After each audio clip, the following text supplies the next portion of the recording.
Paula Furtado, escritora infantil e também psicopedagoga, é a nossa entrevistada de hoje do Cultura e Saber. Seja bem-vinda. Obrigada, o prazer é meu. Obrigada. Bom, para começar essa nossa conversa, as primeiras escritas suas ali partiram quando você dava aula. Dos teus alunos, você construía histórias? Conta pra gente. A minha primeira coleção foi uma coleção que eu dava aula para o primeiro ano e eu percebia um grupinho de letras ali que eles confundiam bastante. Então, PB, TD, as letras com sons parecidos. Uhum. Então, eu inventei lá uma historinha que era só palavrinhas com esse grupinho de letras. E aí eu trabalhava com a criançada e eu via que dava muito certo, porque ficavam meio trava-línguas, tal. E aí, mas eu fazia uma coisa muito para os meus alunos. E aí, quando eu saí de licença maternidade, eu comecei a escrever mais histórias, né? Eu acho que eu ficava com tempo mais assim entre as amamentações. E aí eu fiz daquelas histórias uma coleção e levei numa editora que resolveu apostar na coleção. Então era muito assim com um cunho pedagógico, era muito o meu lado professora falando. E aí ela foi ilustrada pelo cartunista Glauco, ela ficou muito engraçadinha, assim, as ilustrações tinham movimento, então foi o primeiro da minha série de livros, da minha carreira como E a escritora. repercussão das crianças quando liam? Era muito gostoso, né? Então, eu sempre fui muito assim de ir no contato com as crianças, as escolas que adotavam os livros, eu ia lá e era entrevistada, e eu recebia o feedback deles, e eles falavam que o que podia fazer de diferente, algumas coisas que para eles não tinham ficado tão clara. Então, essa parte das crianças, hoje eu também tenho o consultório que me alimenta, né? Não estou mais em sala de aula, mas o consultório me alimenta, ter esse feedback assim do dia a dia, né? Então eu crio uma história, eu já testo com eles, já tenho a devolutiva deles na hora, então é muito mais gostoso, né? Escrever com a linguagem deles, com aquilo que precisa, aquilo que eu sinto de demanda no consultório. A minha escrita vai muito em cima daquilo que eu estou trabalhando com os pacientes, que eu falo, puxa, não tem nada na literatura que fale desse tema. Então, vou lá e escrevo, mas já escrevo com a história de vida deles. Os personagens são diferentes, né? Então, geralmente, eu coloco animais ou outras crianças, mas a história de vida é a deles. Eu já cheguei com criança que um dos meus livros que está aqui, posso mostrar? Esse aqui, ó, Cuidado para não explodir. Eu fiz para um paciente hiperativo e ele batia muito na escola. Então, toda hora ele explodia e ele usava esse termo. Hoje eu explodi, hoje eu explodi. Aí eu fiz a história Cuidado para não explodir. E era um porco-espinho que explodia com facilidade, jogava espinho para todo lado. E aí, engraçado que quando ele chegava, ele já falava assim, Paula, me conta a história do Dinho, eu explodi de novo. E aí, quando o livro foi publicado, eu cheguei para ele e falei, olha, você sabia que aquele livro que eu contava para você toda hora, ele foi publicado? Ele falou, sério? A minha história? Que bonitinho. Eu virei para ele e falei, era a sua história? Ele falou, claro, você escreveu a história da minha vida. Quer dizer, me engana que eu gosto, né? Ele pedia a história do Dinho, mas ele sabia que eu tinha escrito por conta dele. E assim como ele, eu ajudo muitas crianças que têm essa hiperatividade, que têm essa impulsividade, não conseguem se controlar. Então, já tem um direcionamento para os pais e professores, né? O que eu contar sem falar, sem dar lição de moral. Se eu chegar para a criança e falar, olha, você não pode explodir, você não pode bater no amiguinho, você não pode falar palavrão na classe, você não pode... Tudo que eu falar é sermão. A criança viaja, ela não está nem aí. Mas quando você conta uma história, ela está se projetando no personagem, o trabalho terapêutico já está sendo feito. Então é muito lindo você ver como eles estão se projetando e como o trabalho está sendo feito. Quando eu termino a história, eles já falam, eu também sou assim, eu também não consigo, né? Porque aí a gente já vai dando dicas sem dar lição de moral. Uhum. Porque o problema dos pais e das histórias é a gente querer o tempo inteiro dar lição de moral para a criança. Não Uhum. funciona. Inclusive, você escreveu livros que tocam em temas também muito delicados, como tem a questão do luto, separação, então, assim, tudo que você via ali dentro do seu consultório, não é, né, como Sim, psicopedagoga, você depois trazia para a escrita. Fala um pouco desses outros temas. sim. E são temas delicados e que muitas vezes, principalmente o luto, que bom que você tocou nesse. Uhum. É um ponto que as pessoas às vezes tentam não conversar com a criança sobre o luto. Aham. E o luto não precisa ser só de uma pessoa física. Às vezes o luto pode ser do cachorrinho, né? Uhum. Que faleceu também. Pode ser um luto de um amiguinho que foi morar em outra cidade. Isso é um luto para a criança, né? É uma perda. E o adulto, ela acha que se eu não conversar com o luto, eu não estou mexendo na ferida. E essa ferida só pode ser cicatrizada se ela for falada, conversada, sentida. Uhum. Então, nessas histórias, eu coloco luto. Então, tem um livro que eu fiz que chama Papai Herói, que é um cachorrinho e ele vai salvar o filho e morre atropelado. Uhum. E eu recebi um vídeo de uma menininha de 4 anos falando assim: Ô Paula Furtada, por que você matou o pai na história? Assim, ela me achou um horror aquilo que eu fiz. E aí eu mandei o vídeo de volta para ela, falando assim que, assim como na história, essas coisas acontecem. Às Uhum. vezes alguém perde o cachorrinho, às vezes alguém perde o pai, às vezes perde a mãe. Uhum. E é uma maneira de trabalhar com essas crianças, essas perdas, né? Às vezes é um brinquedo que ela perdeu, que Sim. quebrou e que ela gostava muito, ou que ela perdeu em algum lugar e não achou mais. Então, eu fui conversando com ela de uma maneira tão gostosa e depois eu recebi outro vídeo dela agradecendo, Uhum. entendendo por que que aquele cachorrinho teve que morrer na história, né? Porque era uma Aham. história sobre luto.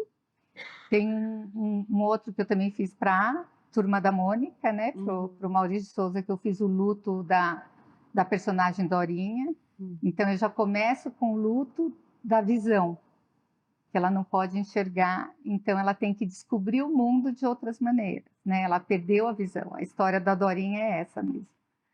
Então, ela tem que descobrir o mundo pelos outros sentidos. E a avó que apresenta isso para ela.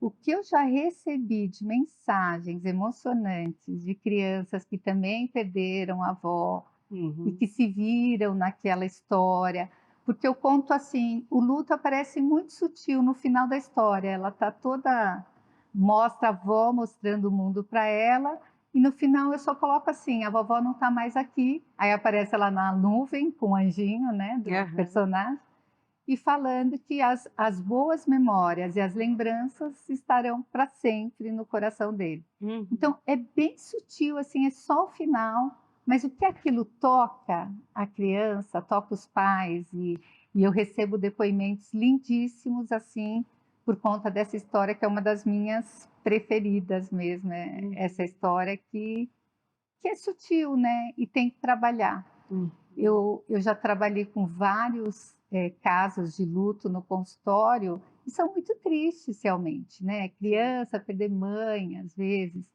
E eu fico naquele papel, às vezes, de cutucar, porque a criança, num primeiro momento, ela tenta fugir daquele assunto. Uhum. Não quero falar nisso. Ah, isso me dói, eu não quero. Ele chegava a mentir. Se eu perguntasse quem te deu isso e foi a mãe, ele falava, ah, não sei, não lembro. E eu tinha que cutucar, né, a ferida. Não foi sua Uhum. mãe que deu naquela viagem incrível que vocês fizeram? Então, isso é um papel do adulto, a gente não querer amenizar, a gente tem que acolher o sentimento da criança, Uhum. seja de tristeza, né? A gente tenta, ninguém gosta de ver a criança triste, então a gente tenta comprar a tristeza. Não, não, logo passa, não precisa chorar, não chora. Não, Uhum. eu vou lá e te compro um doce, vamos comprar um presente. Só que os presentes, o doce, ele não tampa o vazio que eu estou sentindo, Uhum. né? Na verdade, eu tenho que acolher, eu tenho que sentir e deixá-lo sentir essa tristeza. Eu entendo que você está triste, eu entendo que você está com raiva. E esses livros que eu escrevo com fundo terapêutico já é um start para essa conversa, né? Eu contei a história da raiva. Esse aqui fala sobre raiva, era uma vez uma nuvenzinha. Então, uma nuvenzinha que ela, ao invés de se alimentar de vapor, ela enche quando tem mau humor por perto. Então, ela vai procurando e vai pousando na cabeça de quem está com raiva. E aí vai mostrando para a criança que é validado. Eu posso sentir raiva. Eu só não posso fazer dessa raiva, eu estou com raiva, eu vou lá e bato no meu amigo, xingo a minha mãe, bato a porta, chuto a parede. Então, mostra maneiras alternativas, né? Então, na própria turma da Mônica, eles foram indo na raiva da Mônica, que ela não se controla, que ela é impulsiva, mas que também depois ela pede desculpa, ela se arrepende, a raiva do Cebolinha, quando o plano dele não dá certo. Então, eu vou colocando que cada um tem uma maneira de demonstrar raiva. E essa autopercepção das emoções é muito importante para a criança. Eu só consigo transformar aquilo que eu entendo.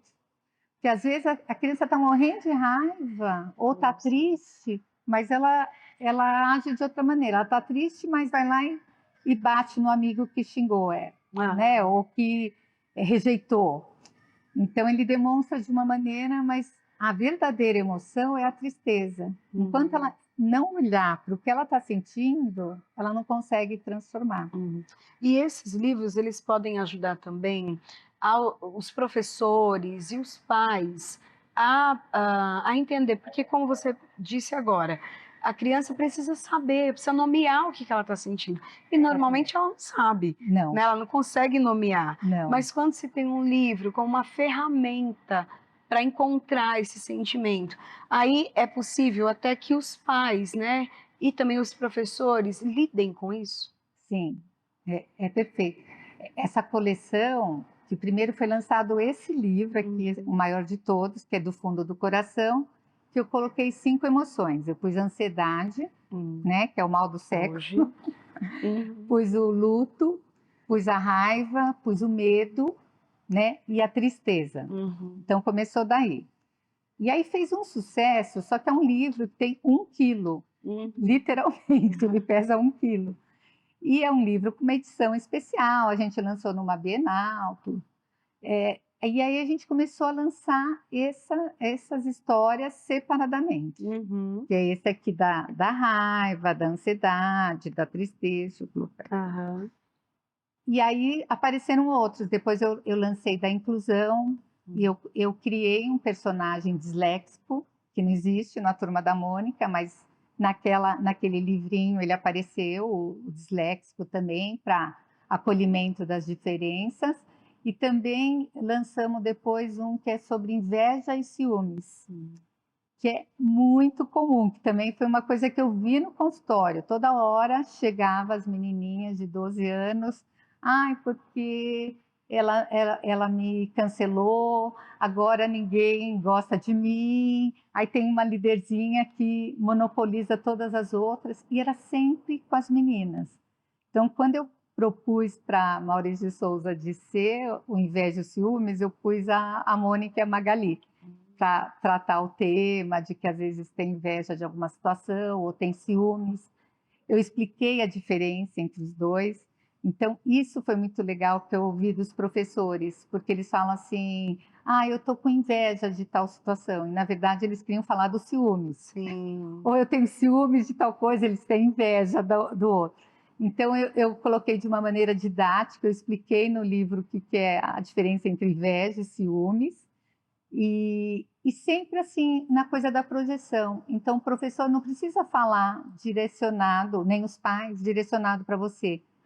Mas quando ele conta a história da inveja, dos ciúmes, da raiva, da falta de controle, eles mesmos já falam, eu também sou assim, ou meu amigo tal faz isso comigo. Então, é uma abertura, porque assim, a simbologia das histórias vai direto ao subconsciente da criança. Então, quando você está contando, ele já está fazendo todas as analogias do meu momento de raiva, do momento de raiva do meu irmão, do meu amigo. Então, as analogias já estão sendo feitas. Eu não preciso chegar no final e falar, tá vendo? Por isso que a mamãe fala para você não explodir, para você não bater. Quando eu falo isso, acaba o trabalho terapêutico. Sim. Eu tenho que jogar perguntas para ele. Você conhece alguém que faz isso? Você agiria dessa maneira? Então, eu comecei a colocar nas palestras e mesmo, às vezes, no próprio livro, algumas formas de como o professor e como o pai podem abordar. Mas esse livro da raiva, ele foi o mais adotado nas escolas. Então, a criançada estava muito impulsiva, explodia muito. Então, quando eu ia na sessão de autógrafos lá, que eles me chamavam para entrevistar, a primeira coisa que a professora falava é que toda vez que uma criança começava a ficar irritada, um virava para o outro e falava assim, olha a nuvenzinha, a nuvenzinha está na sua cabeça. Então, eles mesmos já começavam a lidar com a simbologia da história e trazendo para a realidade deles.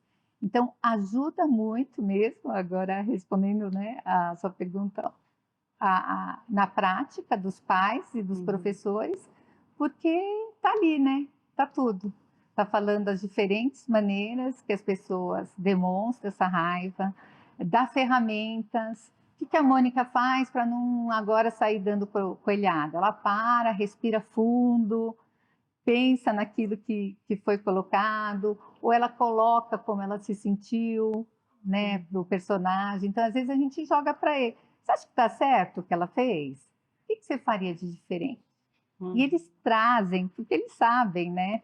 Então, aquele tempo que eles pararam para falar do personagem, na verdade, eles estão falando dele, que a história de vida é a minha. Né? Então, quando eu coloco que final diferente, ou o que eu faria nessa situação, eu estou falando de mim. Então, esses livros, o que eu gosto é fazer essa ponte, fazer ficar mais fácil eu falar sobre as minhas emoções, sobre os meus sentimentos e como eu posso fazer diferente. Né? Isso pode ajudar, inclusive, na questão da intolerância, porque às vezes a criança, ou adulto também, né, não se coloca no lugar do outro, não consegue entender o que o outro está sentindo, vê as situações como maldade, mas na verdade pode ser um sentimento de inveja, ou de medo, ou de tantas outras coisas, né? Exatamente.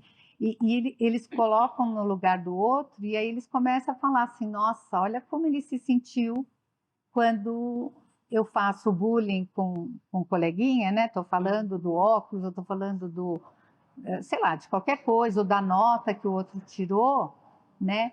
Quando eu conto uma história que eu tenho uma também sobre bullying, aí, e como é que você se sentiria? Agora fala você na pele desse personagem. Como é que você se sentiria se a classe inteira risse de você?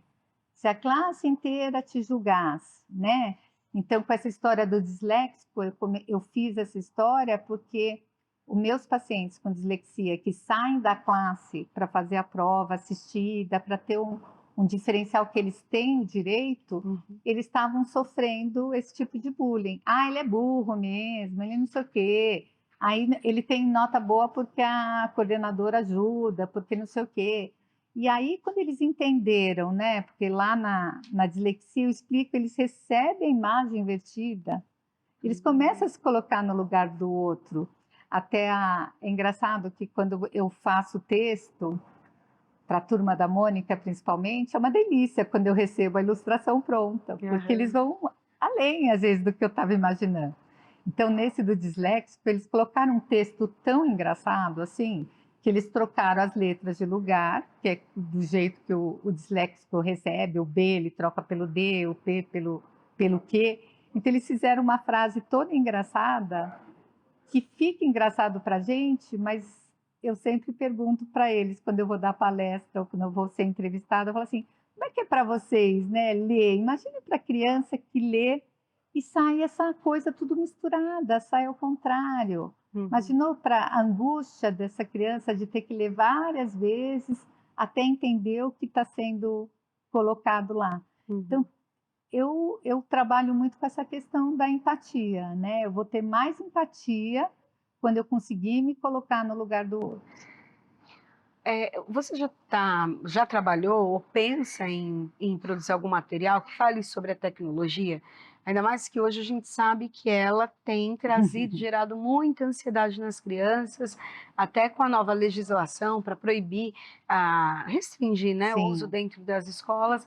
Os professores já falam um pouco do impacto disso, né? sim, Mas a gente vê que quem está muito conectado está com ansiedade a mil. exatamente. Não, tá na minha lista, já tô no esboço, e agora também teve uma série aí que fez muito Sim. sucesso, que mostrou, assim, o perigo, né, dos acessos, né, sem supervisão, do que os pais, eles estão perdidos, eles ficaram muito assustados com a série. E é coisa que eu Uhum. estou vendo no consultório faz tempo. E Sim, que eu estou falando para os pais faz tempo. Vamos restringir tempo, vamos olhar. É liberdade vigiada. sim. Não dá para soltar. Você solta seu filho no mundo, ele está Uhum. na rua sem você saber onde ele está. A mesma coisa na internet. Né? Ele pode estar em perigo dentro de casa. Então, quando eles perceberam agora com esse sucesso da série, que os meus filhos também estão em perigo dentro de casa, no quarto, ou que a criança que não dá trabalho, às vezes é aquela que eu mais tenho que me preocupar, Uhum. porque aquele que é rebelde, que dá trabalho na escola, que dá trabalho em casa e que briga com os pais, esse vai parar na terapia. Mas aquele quietinho, aquele que sofre bullying calado, aquele que está sendo rejeitado, mas fica quieto, ele não atrapalha na sala de aula. Então, ele termina, às vezes, não sendo notado. E Uhum. eu, agora, depois dessa. Eu dei muita entrevista sobre esse tema, né? Eu falei, gente, a gente tem que alertar os pais dessa criança, essa criança que não está sendo vista, Uhum. que é o caso do protagonista da série, né? Ele não está sendo visto, ele é bonzinho, ele não dá trabalho, ele não reclama de nada, ele não apronta na escola, então está tudo bem com ele, não está tudo bem com ele. Então, esse olhar mais amplo, eh, e, e outro projeto que eu estou fazendo agora é para pais, e Hum. que já estava quase pronto, e eu vou fazer um capítulo novo falando do perigo da internet, dessa coisa mais supervisionada. O que eu posso fazer? Porque muitas vezes é mais fácil, né? Tá no restaurante e a criança tá lá aprontando, tó o celular. Em casa eu quero fazer o jantar, ou eu quero assistir o meu jornal, tomo o celular, tomo o iPad, tomo não sei o quê, e sem supervisão, né? Uhum. E eles falam, mas ele só quer o celular. Eu falei, você já tentou? Eu faço jogos educativos também, né? Hum. E eu faço muito com essa coisa para interação para a família. Então, você já tentou? A criança troca. Não adianta falar, não, ele não troca assim. Sim. Se você fizer aquele momento, o dia da família, cada um escolhe um jogo, faz uma brincadeira, não precisa ser todo dia, eu sei que é difícil, né? A gente chega cansado, jornadas duplas, triplas, até para a própria criança, né? Leva em médico, leva em psicólogo, leva no inglês, leva não sei aonde. Então, é o dia inteiro na correria, mas tem que ter um momento que todo mundo olhe um para o outro, que tem um momento da história. Se eles percebessem que toda vez que eu vou e conto uma história para o meu filho à noite, para ele dormir, antes de dormir, eu estou fazendo uma sessão terapêutica. Uhum. Por quê? Porque tem um problema, tem possibilidades de saída do conflito e tem um final feliz. Não é final feliz porque é ilusório. Eu já ouvi isso também. Os Uhum. contos de fadas são super atuais até hoje. Não é porque é um mundo do faz de conta. Imagina, eles sofrem pra caramba nas histórias. Muito, né? É A verdade. Cinderela perde a mãe, a Branca de Neve perde no começo, o Rei Leão perde o pai. Tem as dificuldades ali. Só que ele mostra que o personagem principal sobrevive apesar das dificuldades. Então, Uhum. isso é a história. É eu mostrar para a criança e dar essa segurança que ela pode dormir tranquila, que ela tem também uma possibilidade de final feliz. Uhum. Então, isso é muito bacana, eu dar essa tranquilidade para ela. Eu até falo muito para os pais, a criança dormiu no meio da história, continua até o fim. Porque às É. vezes ela dorme na hora que o lobo está soprando a casinha. Ela vai ter pesadelo com o lobo. Agora, se eu garantir esse final feliz, aí é outra história, né? Bacana. Vai ter Fala um pouco também os seus livros eles foram para as escolas e também teve até premiação, fora do país. Me conta isso. Tem um livro de contos com a Turma da Mônica, que foi o primeiro que eu fiz para Maurício de Souza, e que é um livro da Girassol, chama Contos de Andersen, Green e Perrault. Ele foi premiado como melhor livro infantil na China. Olha só. Então, os contos clássicos, mas contados de uma maneira assim, sem florear muito, que teve uma época que os contos eles tiravam o começo da Branca de Neve, que a mãe morre.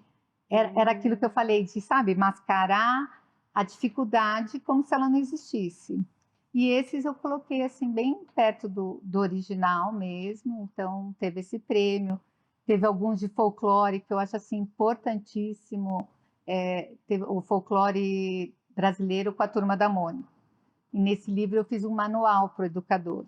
E cada tema, assim, Parlenda, Trava-língua, eu fiz 10 atividades no final do livro para o educador. E coloquei a importância do folclore brasileiro, né? A importância de você se sentir pertencente ao país, né? Numa época que também, se a gente for olhar esses fóruns de internet, é antipatriotismo total. Então, para resgatar esse sentimento de pertença, que eu não preciso importar literatura de fora, a gente tem uma literatura riquíssima. Então, a gente juntou a Turma da Mônica, que são os personagens mais brasileiros que existem, né, em termos de gibi, com o nosso folclore. Então, quando a gente juntou essas coisas, deu sucesso. Então, foram 5 anos seguidos, esse livro foi adotado pelo PNLD.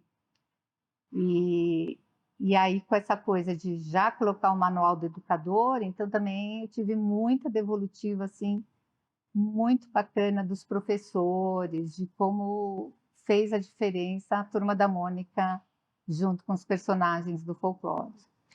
Algum dos seus livros já foi para as telas, né? Já virou filme, já virou desenho? Ainda não. Mas há possibilidade, Há possibilidades, né? Tem alguns que... Esse da ansiedade, eu acho que é que foi... Quando eu fiz para o meu filho. Ele tinha 10 anos, hoje ele está com 27. E quando ele tinha 10 anos, era assim, o ansioso, né? E eu brincava muito com a frase caraminholas na cachola. Ai, minhoca na cabeça, caraminhola. E aí eu fiz essa história, só que eu fiz com ele e era junto com os primos. Quando a Turma da Mônica pediu um livro sobre ansiedade, eu até falei, olha, eu tenho um livro, só que eu fiz para o meu filho. Se der para fazer ele chegar na Turma da Mônica, e eles aprovaram. Então, esse aqui é o meu filho, chegando na Turma da Mônica, e aí tem toda a história das caraminholas, né? Ele até saiu numa revista, eles fizeram uma enquete, então os 10 livros infantis que todos os adultos devem ler, e ele estava no meio. Fiquei toda orgulhosa, junto com o Pequeno Príncipe, com outros bem...